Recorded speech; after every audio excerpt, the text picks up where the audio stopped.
আসসালামু আলাইকুম, কেমন আছেন সবাই? আবারও আমাদের ছাদের একটি ভিডিও আমি শেয়ার করতে চলেছি। মেহেদি গাছের পাতাগুলো কিন্তু অনেক ছোট ছোট, তাই হচ্ছে ডালগুলো কেটে নিচ্ছে।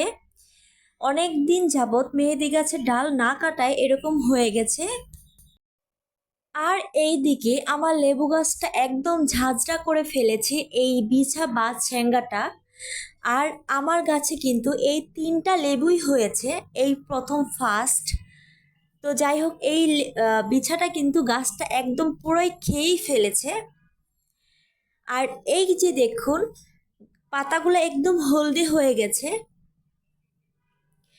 আর গাছের গোড়াটা একটু মাটি উপড়ে দিচ্ছে, আর ঘাসগুলা হচ্ছে পরিষ্কার করে দিয়েছে যেন গাছটা সুন্দরভাবে বড় হতে পারে। আর এই কচু গাছগুলা একদমই খারাপ আর বাজে, রান্না করে খাওয়ার পর কিন্তু গলা অনেক অনেক অনেক চুলকয়, তাই হচ্ছে গাছটা উঠিয়ে ফেলতে বলেছি।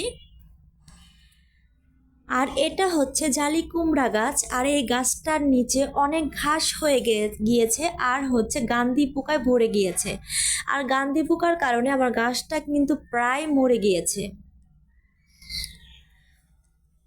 আর হচ্ছে পুঁই গাছগুলা লাগাতে বললাম, কারণ হচ্ছে ছাদের কিনারে দেখি 3-4টা পুঁই গাছ হয়ে আছে।